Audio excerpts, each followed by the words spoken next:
नमस्कार, जय हिंद, वंदे मातरम दोस्तों। स्वागत है आप सभी का नॉलेज गुरु 1602 यूट्यूब चैनल पर। यदि आप हमारे चैनल पर नए हैं दोस्तों, तो लाइक, शेयर एवं सब्सक्राइब अवश्य करें। दोस्तों, यूपी टेट, सी टेट और सुपर टेट को मद्देनज़र रखते हुए हम लोग आज पर्यावरण की श्रृंखला प्रारंभ कर रहे हैं। और दोस्तों, जो बहुत ही महत्वपूर्ण प्रश्न हैं, ऐसे 50 प्रश्नों की श्रृंखला आज आपके सामने उपस्थित है। इसी तरह जब तक आपका यूपी टेट एग्जाम और सी टेट नहीं हो जाता, यह श्रृंखला लगातार चलती रहेगी। आइए दोस्तों, आज की श्रृंखला प्रारंभ करते हैं। पहला प्रश्न है, जल में जीवों को जीवित रहने के लिए बीओडी कितना होना चाहिए? दोस्तों, बीओडी की फुल फॉर्म है बायो ऑक्सीजन डिमांड। तो जल में जीवों को जीवित रहने के लिए कितनी बीओडी की आवश्यकता होती है? तो दोस्तों, इसका उत्तर है 4%। 4% बीओडी की आवश्यकता होती है जीवों को जल में जीवित रहने के लिए। ध्वनि की तीव्रता मापी जाती है। दोस्तों, ध्वनि की तीव्रता डेसिबल में मापी जाती है। इटाई इटाई रोग किसके कारण होता है? इटाई इटाई रोग कैडियम के कारण होता है। धान के खेतों में कौन सी गैस उत्सर्जित होती है? तो धान के खेतों में मीथेन गैस उत्सर्जित होती है। प्रोजेक्ट एलिफेंट कब शुरुआत हुआ? प्रोजेक्ट एलिफेंट की शुरुआत कब हुई? तो दोस्तों, यह हुई थी 1992 में। भूतापी ऊर्जा किस प्रकार की ऊर्जा है? नवीकरणीय या अनवीकरणीय? तो दोस्तों, भूतापीय ऊर्जा जो है यह नवीकरणीय ऊर्जा है।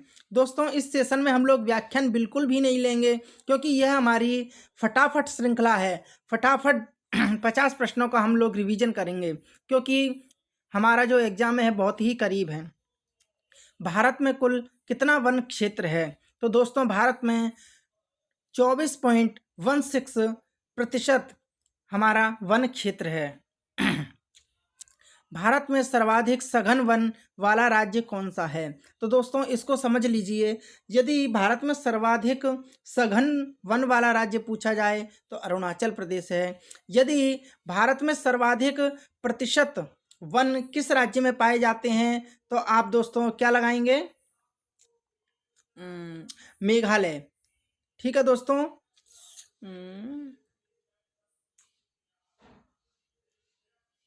हाँ, तो भारत में सर्वाधिक प्रतिशत में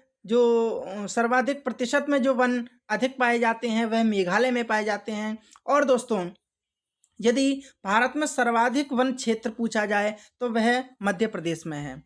कार्बन मोनोऑक्साइड प्राथमिक प्रदूषक है या द्वितीय प्रदूषक? तो दोस्तों, कार्बन मोनोऑक्साइड जो है वह प्राथमिक प्रदूषक है। प्रोजेक्ट टाइगर की शुरुआत कब हुई? तो दोस्तों, प्रोजेक्ट टाइगर की शुरुआत 1973 में हुई थी। जैव मंडल के लिए आरक्षित क्षेत्र शीत रेगिस्तान कहाँ स्थित है? तो जैव मंडल के लिए आरक्षित क्षेत्र शीत रेगिस्तान हिमाचल प्रदेश में स्थित है। भारत के प्रमुख हॉटस्पॉट क्षेत्र का नाम क्या है? तो दोस्तों, भारत के जो प्रमुख हॉटस्पॉट क्षेत्र हैं, पहला है पश्चिमी घाट और दूसरा है पूर्वी हिमालय। टोटल दोस्तों भारत में 4 हॉटस्पॉट हैं, तो 2 यहाँ पर प्रदर्शित किए गए हैं, पश्चिमी घाट और पूर्वी हिमालय। अगला क्वेश्चन है 24D क्या है? तो दोस्तों, खरपतवार नाशी 24D ही कहलाता है।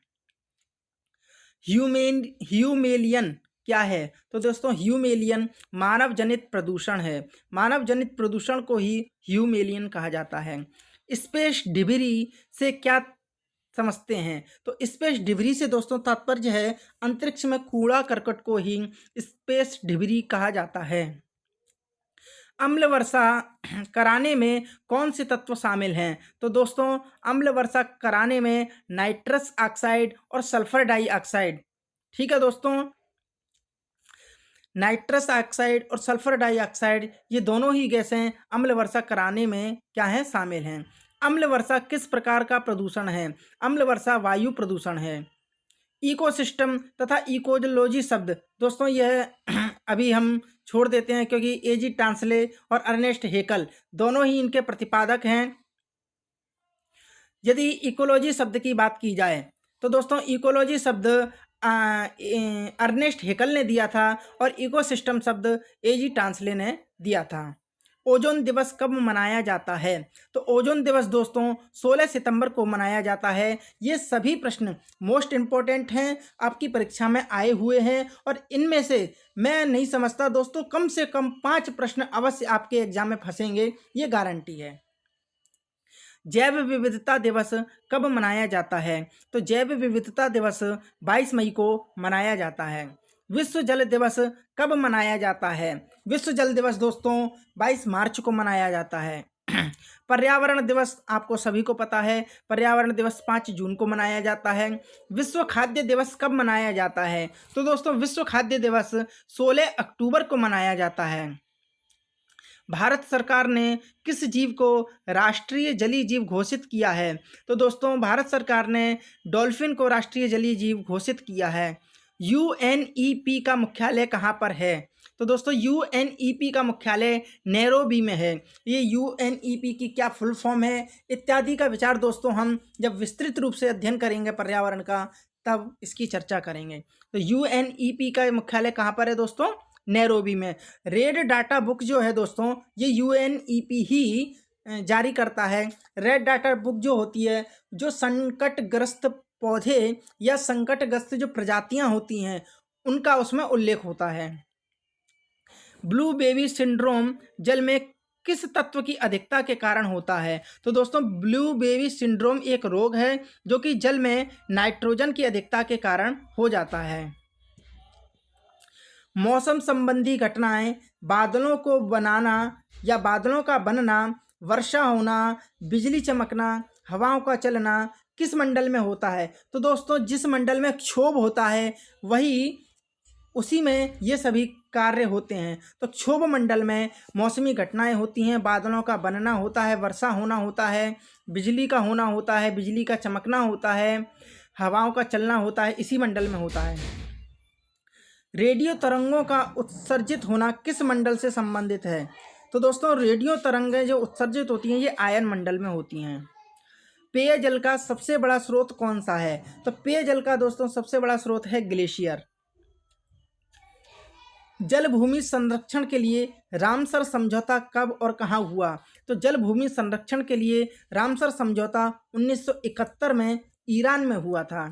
फूलों की घाटी कहाँ अवस्थित है? दोस्तों ये प्रश्न आया हुआ है। फूलों की घाटी उत्तराखंड के चमोली में अवस्थित है। वन विकास किसका विषय है? वन विकास जो है यह किसका विषय है? राज्य का अथवा केंद्र का या समवर्ती सूची का? तो दोस्तों ये वन विकास जो विषय है ये समवर्ती सूची का विषय है, अर्थात राज्य भी इसमें वन का विकास करेगी और केंद्र भी वन का विकास करेगा। उत्परिवर्तन के जनक कौन है? दोस्तों उत्परिवर्तन के जनक की अगर बात की जाए तो डार्विन जो हैं उत्परिवर्तन के जनक हैं। जैविक मरुस्थल किस नदी को कहा गया है? दोस्तों जैविक मरुस्थल दामोदर नदी को कहा जाता है। क्यों कहा जाता है इसकी व्याख्या दोस्तों हम नहीं करेंगे। जैविक मरुस्थल सिर्फ दामोदर नदी को कहा जाता है, ये फर्स्ट श्रृंखला है इसलिए हम यहाँ व्याख्या नहीं करेंगे।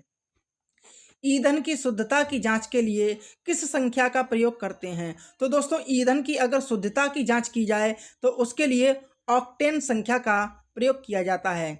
ऑक्टेन संख्या का प्रयोग किया जाता है ईंधन की शुद्धता की जांच के लिए। वन्य जीव संरक्षण अधिनियम कब बनाया गया अथवा कब लाया गया? तो वन्य जीव संरक्षण अधिनियम 1972 में भारत में लाया गया। पर्यावरण संरक्षण कानून कब बनाया गया? तो दोस्तों पर्यावरण संरक्षण कानून जो है यह 1986 में बनाया गया। वायु प्रदूषण संबंधित कानून कब बनाया गया? तो दोस्तों वायु प्रदूषण संबंधित जो कानून है यह 1981 में बनाया गया। ये सभी डेट दोस्तों बहुत ही इम्पोर्टेंट हैं, आप सभी याद कर लेंगे, 1 से 2 बार वीडियो देखिए स्वतः ये याद हो जाएंगी। वन संरक्षण अधिनियम कब बनाया गया? तो दोस्तों वन संरक्षण अधिनियम 1980 में बनाया गया। ओजोन परत की मोटाई किस यूनिट अथवा किस इकाई द्वारा मापी जाती है? तो दोस्तों ओजोन परत की जो मोटाई है ये डाप्सन इकाई अथवा डाप्सन यूनिट द्वारा मापी जाती है। कलिंग पुरस्कार किस क्षेत्र में दिया जाता है? आया हुआ प्रश्न है। कलिंग पुरस्कार पर्यावरण संरक्षण के क्षेत्र में दिया जाता है। ज्वारीय ऊर्जा के लिए सर्वोत्तम राज्य कौन सा है? तो दोस्तों ज्वारीय ऊर्जा के लिए सर्वोत्तम राज्य गुजरात है। पवन ऊर्जा तथा सौर ऊर्जा के लिए सर्वोत्तम राज्य कौन सा है? तो पवन ऊर्जा तथा सौर ऊर्जा के लिए दोस्तों सर्वोत्तम राज्य राजस्थान है। यहाँ उत्तर नहीं है, लेकिन हम आपको बता रहे हैं। भारतीय वन प्रबंधन संस्थान IIFM कहाँ पर स्थित है? तो दोस्तों भारतीय वन प्रबंधन संस्थान भोपाल में स्थित है। नीरी संस्थान कहाँ स्थित है? तो दोस्तों नीरी संस्थान नागपुर में स्थित है। भारतीय वन अनुसंधान संस्थान FSI कहाँ स्थित है? भारतीय वन अनुसंधान संस्थान देहरादून में स्थित है। भारत स्टेज क्या है? तो दोस्तों भारत स्टेज पर्यावरण प्रदूषण का मानक है। क्या है? भारत स्टेज पर्यावरण प्रदूषण का मानक है। गिद्धों को किस रसायन से खतरा उत्पन्न हुआ है? तो दोस्तों गिद्धों को डिक्नोफिनॉल एक रसायन है दोस्तों, इसके कारण गिद्धों को क्या हुआ है? खतरा उत्पन्न हुआ है। तो दोस्तों यह जो 50 प्रश्नों की श्रृंखला थी यहीं पर समाप्त होती है, और यह श्रृंखला प्रतिदिन आपके लिए उपलब्ध कराई जाएगी जब तक आपका एग्ज़ाम नहीं होता। यदि आप हमारी साथ इसी तरह निरंतर अभ्यास और पढ़ाई करना चाहते हैं तो आप हमसे अवश्य जुड़िए। धन्यवाद। जय हिंद। वंदे मातरम।